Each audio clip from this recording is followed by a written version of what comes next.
శ్రీ సాయి సచ్చరిత్రము, సాయిబాబా మహిమల జీవిత చరిత్ర 16, 17 అధ్యాయములు.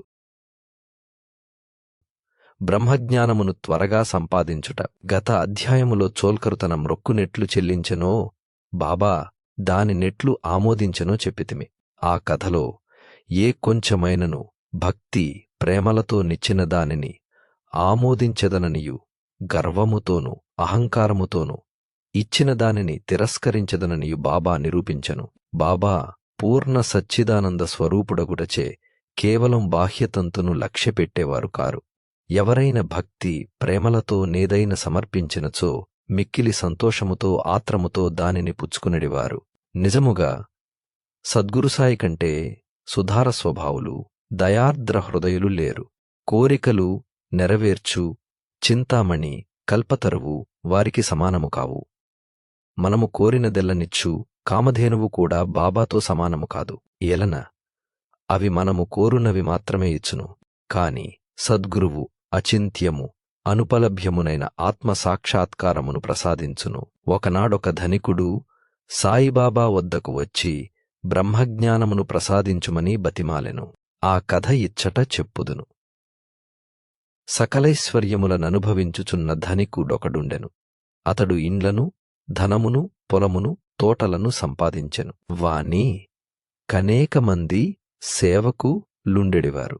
బాబా కీర్తి వాని చెవుల పడగనే షిరిడీకి పోయి బాబా పాదములపై బడి బ్రహ్మజ్ఞానమును ప్రసాదించుమని బాబాను వేడుకొనెదనని తన స్నేహితునితో చెప్పాను. స్నేహితుడిట్లనెను, బ్రహ్మజ్ఞానమును సంపాదించుట సులభమైన పనిగాదు. ముఖ్యముగా నీవంటి పేరాశగల వానికి మిగుల దుర్లభము. ధనము, భార్య బిడ్డలతో తేలి మునుగుచున్న నీవంటి వానికి బ్రహ్మజ్ఞానము నెవరిచ్చెదరు? నీవొక పైస అయిన దానము చెయ్యనివాడవే. నీవు బ్రహ్మజ్ఞానమునకై వెదకునప్పుడు నీ కోరిక నెరవేర్చువారెవరు? తన స్నేహితుని సలహాను లక్ష్యపెట్టక రానుపోను టాంగాను బాడుగకు కట్టించుకుని అతడు షిరిడీ వచ్చాను. మసీదుకు పోయి బాబాను జూచి వారి పాదములకు సాష్టాంగ నమస్కారము చేసి ఇట్లనెను, బాబా, ఇక్కడకు వచ్చిన వారికి ఆలస్యము చెయ్యక బ్రహ్మమును జూపెదరని విని నేనింత దూరము నుండి వచ్చితిని. ప్రయాణముచే నేను మిక్కిలి బడలితిని. మీరు బ్రహ్మజ్ఞానమును ప్రసాదించినచో నేను పడిన శ్రమకు ఫలితము లభించును. బాబా ఇట్లు బదులు చెప్పాను, నా ప్రియమైన స్నేహితుడా, అతురపడవద్దు. నిప్పుడే నీకు బ్రహ్మమును జూపెదను. నా బేరమంతయు నగదే కాని అరువు కాదు. అనేకమంది నా వద్దకు వచ్చి ధనము, ఆరోగ్యము, పలుకుబడి, గౌరవము, ఉద్యోగము, రోగనివారణము మొదలగు ప్రాపంచిక విషయములనే అడుగుదురు. నా వద్దకు వచ్చి బ్రహ్మజ్ఞానము నివ్వుమని అడుగువారు చాలా తక్కువ.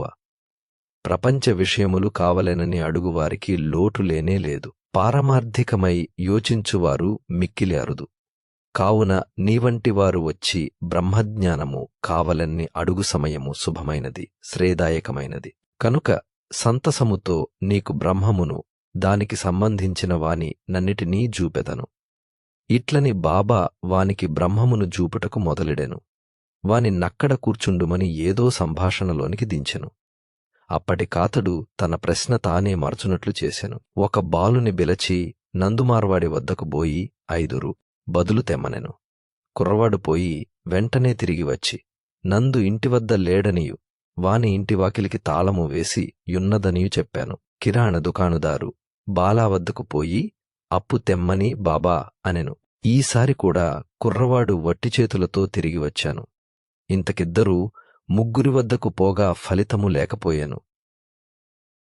సాయిబాబా సాక్షాత్ పరబ్రహ్మవతారమే అని మనకు తెలియను. అయినచో 5 అప్పు చెయ్యవలసిన అవసరమేమి? వారికి అంత చిన్న మొత్తముతో నేమి పని అని ఎవరైనా అడుగవచ్చును. వారికి ఆ డబ్బు అవసరమే లేదు. నందు మరియు బాలా ఇంటి వద్ద లేరని వారికి తెలిసియుండును. ఇది ఎంతయు బ్రహ్మజ్ఞానము కోరి వచ్చినవాని కొరకై జరిపియుందురు. ఆ పెద్ద మనిషి వద్ద నోటుల కట్టయుండెను. అతనికి నిజముగా బాబా వద్ద నుండి బ్రహ్మజ్ఞానము కావలసియున్నచో బాబా ఎంత ప్రయాసపడుచున్నప్పుడతడూరకనే కూర్చుండడు.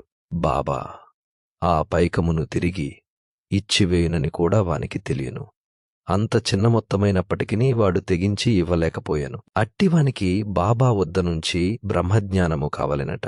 నిజముగా బాబాయందు భక్తి ప్రేమలు కలవాడెవడైనను వెంటనే 5 రూపాయలు తీసి ఇచ్చియుండునే కాని ప్రేక్షకునివలే ఊరకే చూచి ఎండడు. ఈ పెద్ద మనిషి వైఖరి శుద్ధ విరుద్ధముగా నుండెను. వాడు డబ్బు ఇవ్వలేదు సరికదా, బాబాను త్వరగా బ్రహ్మజ్ఞానమివ్వుమని చీకాకు పరచుచుండెను. అప్పుడు బాబా ఇట్లనెను, ఓ స్నేహితుడా, నేను నడుపుచున్నదాని నంతటిని గ్రహించలేకుంటివా ఏమి? ఇచ్చట కూర్చుండి నీవు బ్రహ్మమును జూచుటకై ఇదంతయు జరుపుచున్నాను. సూక్ష్మముగా విషయమిది. బ్రహ్మమును జూచుటకు 5 వస్తువులను సమర్పించవలెను.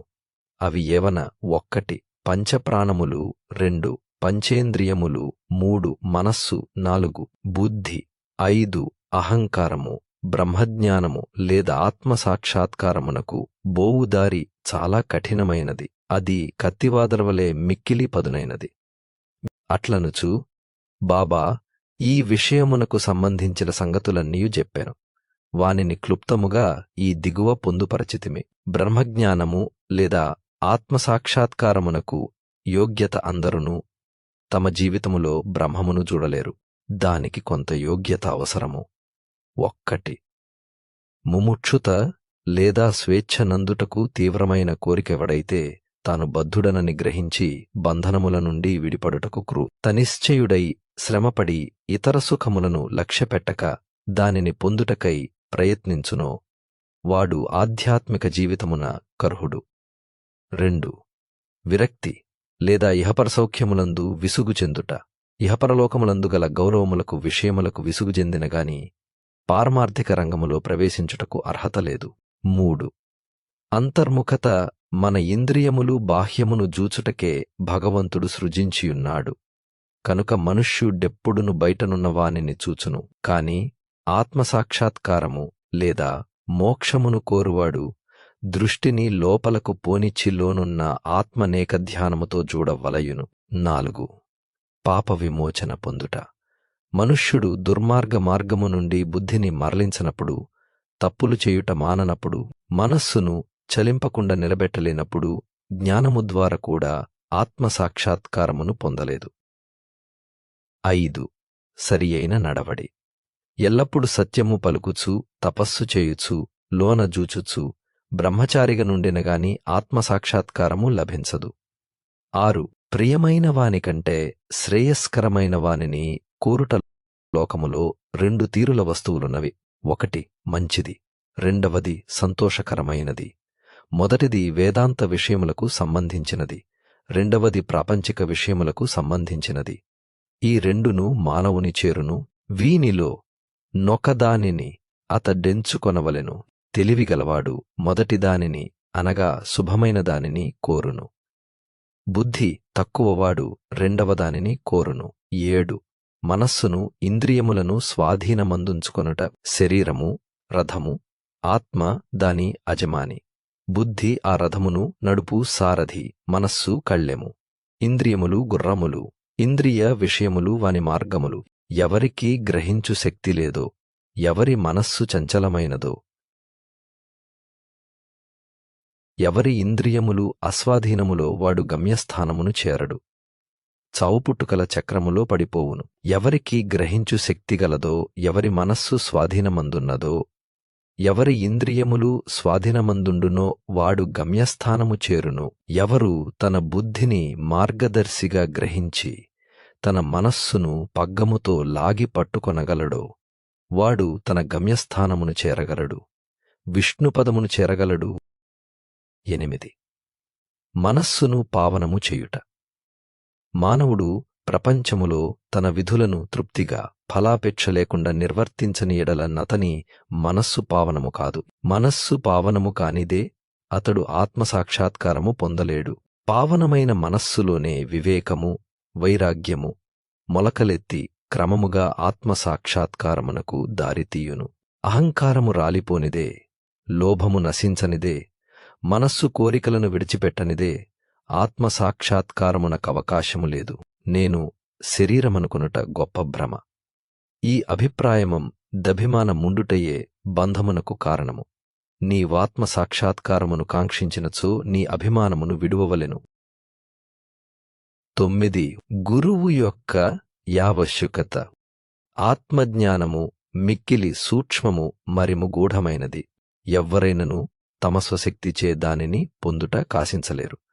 కనుక ఆత్మసాక్షాత్కారము పొందిన ఇంకొకరి సహాయము మిక్కిలి అవసరము. గొప్ప కృషి చేసి శ్రమించి ఇతరులివ్వలేనిదాని నతి సులభముగా గురువు నుండి పొందవచ్చును. వారా మార్గమందు నడచియున్నవారు కావున శిష్యుని సులభముగా ఆధ్యాత్మిక ప్రగతిలో క్రమముగా ఒక మెట్టుమీది నుంచి ఇంకొక పై మెట్టునకు తీసుకుని పోగలరు. 10. భగవంతుని కటాక్షము. ఇది అన్నిటికంటే మిక్కిలి అవసరమైనది.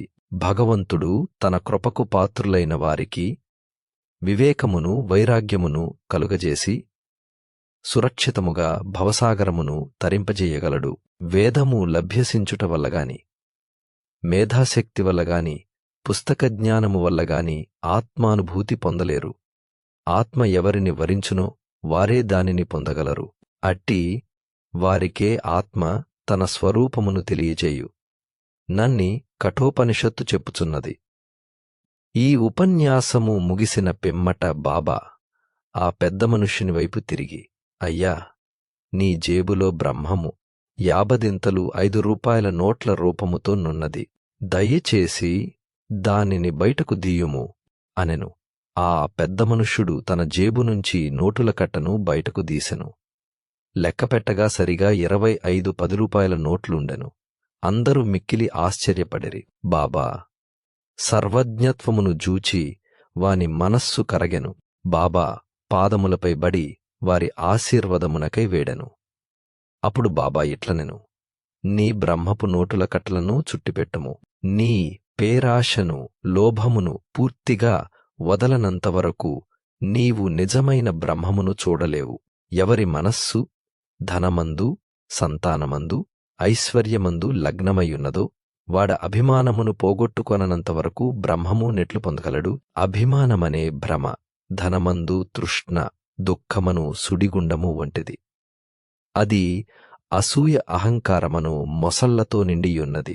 ఎవడు కోరికలు లేనివాడో వాడు మాత్రమే ఈ సుడిగుండమును దాటగలడు. పేరాశయు బ్రహ్మజ్ఞానమును ఉత్తర దక్షిణ ధ్రువముల వంటివి.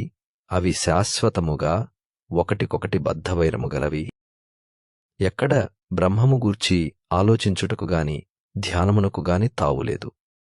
అట్లైనచో పేరాశగలవాడు విరక్తిని మోక్షమును ఎట్లు సంపాదించగలడు? లోభికి శాంతిగాని సంతుష్టిగాని దృఢనిశ్చయముగాని యుండవు.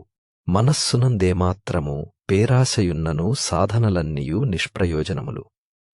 ఎవడైతే ఫలాపేక్షరహితుడు కాడో, ఎవడు ఫలాపేక్ష కాంక్షను విడువడో, ఎవనికి వానియందు రక్తి లేదో అట్టివాడు గొప్ప చదువరి అయినప్పటికీ వాని జ్ఞానమెందుకు పనికిరానిది. ఆత్మసాక్షాత్కారము పొందుట కిది వానికి సహాయపడదు. ఎవరహంకారపూరితులో, ఎవరింద్రియ విషయముల గూర్చి ఎల్లప్పుడూ చింతించదరో వారికి గురుబోధలు నిష్ప్రయోజనములు. మనస్సును పవిత్రమునర్చుట తప్పనిసరి అవసరము. అది లేనిచ్చో మన ఆధ్యాత్మిక ప్రయత్నములన్నీయు ఆడంబరము డాంబికము కొరకు చేసినట్లగును. కావున దేనిని జీర్ణించుకొనగలడో, దేనిని శరీరమునకు పట్టించుకొనగలడో దానినే వాడు తీసుకొనవలెను. నా ఖజానా నిండుగా నున్నది. ఎవరికేది కావలసిన దానిని వారికివ్వగలను. కాని వానికి పుచ్చుకొను యోగ్యత గలదా లేదా అని నేను మొదట పరీక్షించవలెను. నేను చెప్పిన దానిని జాగ్రత్తగా విన్నచో నీవు తప్పక మేలు పొందెదవు. ఈ మసీదులో కూర్చుని నేనెప్పుడూ అసత్యములు పలుకను. ఒక అతిథిని ఇంటికి పిలిచినప్పుడు ఇంటిలోని వారు, అక్కడున్నవారు, స్నేహితులు, బంధువులు కూడా అతిథితో పాటు విందులో పాల్గొందురు. కావున నప్పుడు మసీదులోనున్న వారందరూ బాబా ఆ పెద్ద మనుష్యునకు చేసిన ఈ ఆధ్యాత్మిక విందులో పాల్గొనిరి. బాబా ఆశీర్వాదములను పొందిన పిమ్మట అచ్చట నున్నవారందరునూ పెద్ద మనిషితో సహా మిక్కిలి సంతోషముతో సంతుష్టి చెందిన వారై వెళ్ళిపోయిరి. బాబా వారి వైశిష్ట్యము అనేకమంది సన్యాసులు ఇండ్లు విడచి అడవులలోని గుహలలోనూ ఆశ్రమములలోనూ నొంటరిగా నుండి జన్మరాహిత్యముగాని మోక్షమునుగాని సంపాదించుటకు ప్రయత్నించెదరు. వారి తరుల గూర్చి ఆలోచించక ఆత్మానుసంధానమందే మునిగియుందురు. సాయిబాబా అట్టివారు కారు. బాబాకు ఇల్లుగాని భార్యగాని సంతానముగాని బంధువులుగాని లేరు. అయినప్పటికీ సమాజములోనే యుండెడివారు. బాబా 4-5 నుండి భిక్ష చేసి ఎల్లప్పుడూ వేప చెట్టు క్రిందనే కూర్చునెడివారు.